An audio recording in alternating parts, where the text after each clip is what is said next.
નમસ્કાર દોસ્તો, આજના ન્યૂઝપેપરની અંદર સમાચાર વાંચ્યા પછી મને એમ થયું કે લાવો થોડો ખેડૂત મિત્રોને મેસેજ આપીએ વિડીયો દ્વારા.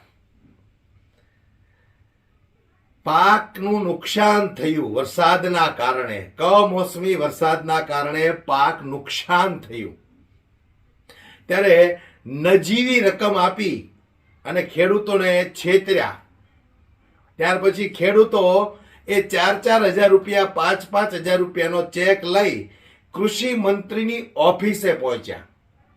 આપવાની વાત થઈ હતી 40,000-45,000 રૂપિયા અને આપ્યા 4,000 રૂપિયા.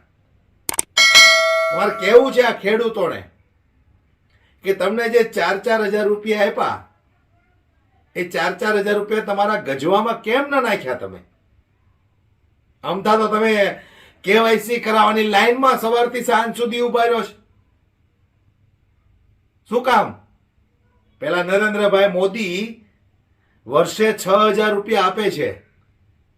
એ 6,000 રૂપિયા લેવા માટે સવારથી સાંજ સુધી હમણાંથી ચાલ્યું છે કેવાયસી કરાવવાનું. તો એ 6,000 રૂપિયા આવતા બંધ ન થાય એટલા માટે સવારથી બપોર સુધી કે બપોરથી સાંજ સુધી લાઈનમાં ઉભા રહ્યો છે. તો એ 2,000 રૂપિયા તો તમને બહુ વાલા લાગે છે 4 મહિને જે આવે છે. તો આ 4,000 5,000 નો ચેક રિટર્ન કેમ કર્યો?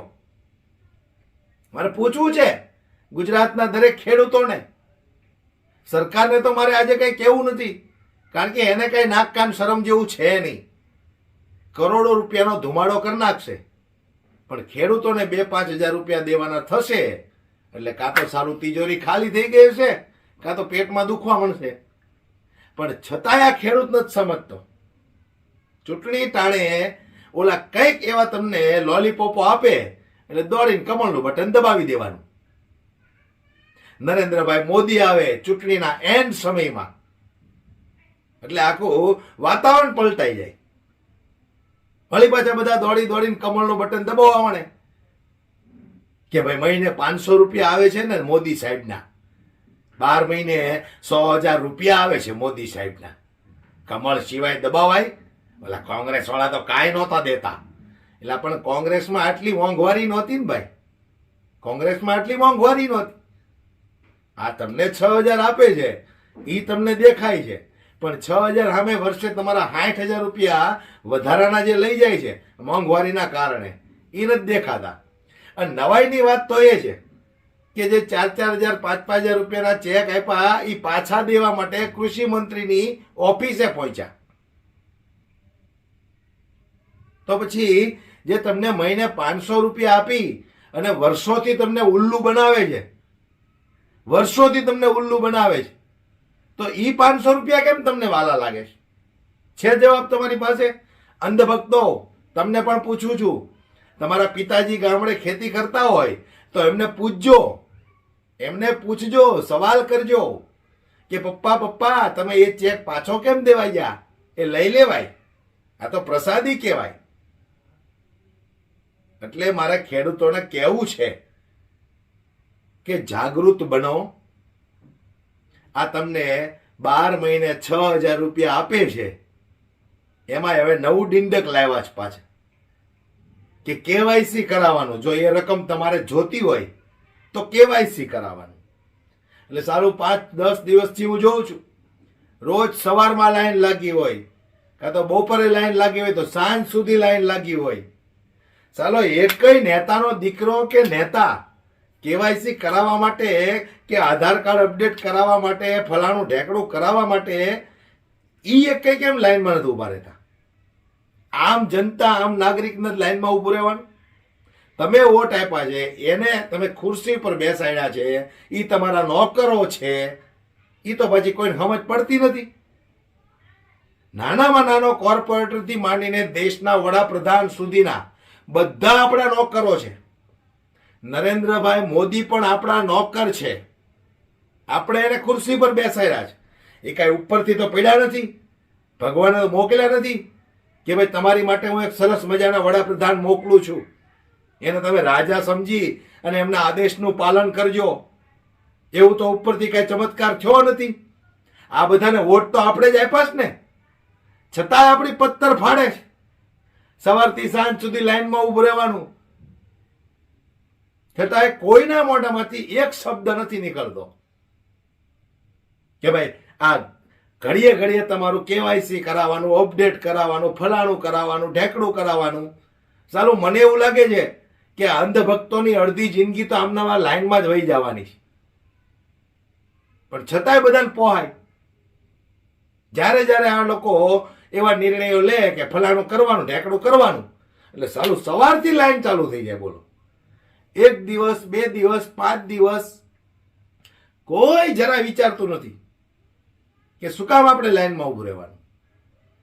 હું તમને એક વાત કહું દોસ્ત, જેટલા નરેન્દ્રભાઈ મોદીએ નિર્ણયો લીધા વડાપ્રધાન બન્યા પછી, જેટલી વખત લાઈનમાં લોકોને ઊભા રાખ્યા, એક વખત હું હજી સુધીમાં લાઈનમાં નથી ઉભો રહ્યો.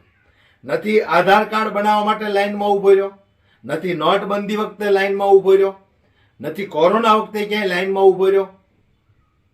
તો વિચાર કરો થોડોક તમે કે આ વ્યક્તિ વારે વારે તમને લાઈનમાં લગાવે છે, એની પાછળના કારણો શું છે? કંઈક આપણે તો ગુલામ નથી બની ગયા ને, એટલે તો આ વ્યક્તિ આપણે વારે વારે લાઈનમાં નથી લગાવતા ને. એટલે વિચાર કરવા જેવું છે.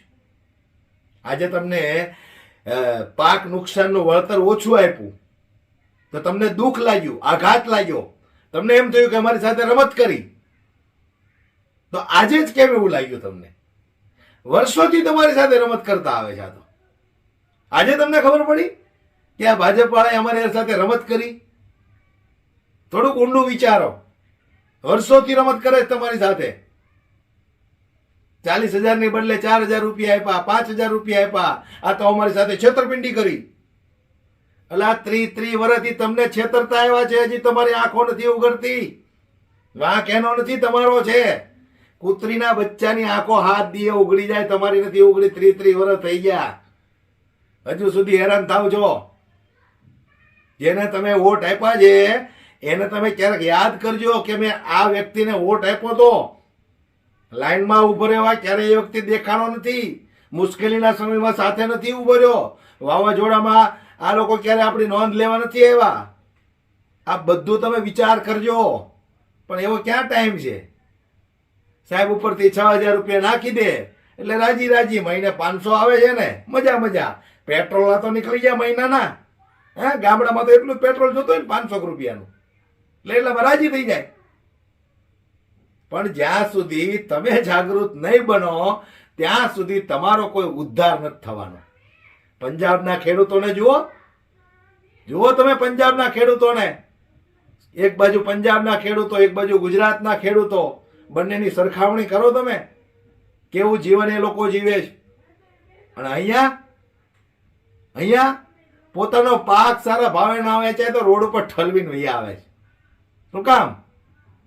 શું કામ ને આવું થાય છે? કારણ કે આંધળી દોટ મૂકી અને કમળના બટનો દબાવ્યા છે વારંવાર. એટલા માટે.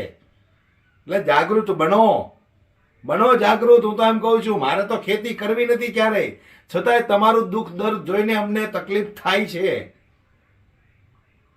એટલે જાગૃત બનો. આ 6,000 રૂપિયા ભૂલો. કેવાયસી ની લાઈનમાં ઉભું રહેવાનું ભૂલો. મહિને 500 રૂપિયા કદાચ નહીં આવે તો મરી નહીં જાવ તમે. 500 ની લાલચમાં તમે તમારા 5 વર્ષ બરબાદ કરો છો. એટલું યાદ રાખજો તમે. વિડીયો દોસ્તો વધુમાં વધુ શેર કરો. દરેક ખેડૂત મિત્રો સુધી આ વિડીયો પહોંચાડો, એટલે એમને પણ ખબર પડે કે આપણે શું કરી રહ્યા છીએ, કોને વોટ આપી રહ્યા છીએ, અને એ જ લોકો આપણી સાથે શું કરી રહ્યા છે. જય હિન્દ.